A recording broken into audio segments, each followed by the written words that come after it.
موقع في الجول موقع رياضي مصري شهير، متخصص في أخبار الرياضة المصرية والعربية.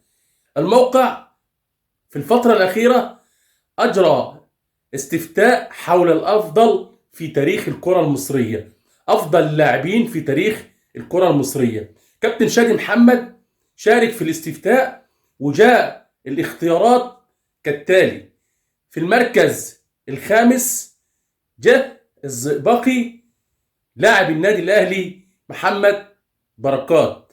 محمد بركات لاعب بدأ حياته في السكة الحديد للنادي الأهلي، وتألق في فترة الألفية داخل النادي الأهلي.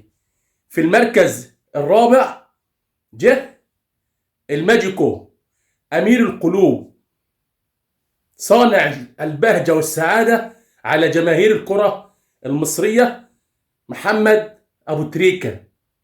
في المركز الثالث جه أفضل حارس في تاريخ الكرة المصرية، عصام الحضري من دمياط للنادي الأهلي، لف لفة طويلة بس بيفضل أفضل حارس في تاريخ الكرة المصرية. أطول عمر في الملاعب المصرية عصام الحضري.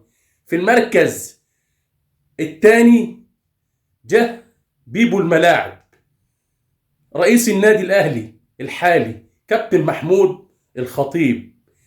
واللي ما يعرفش الخطيب يرجع لفترة الثمانينات ويشوف هو مين الخطيب. طبعا في المركز الأول جه النجم الفرعون صاروخ الشرق محمد صلاح. الاستفتاء لسه شغال ومستمر، واللي حابب يشارك في الاستفتاء أكيد بيشارك. سلام.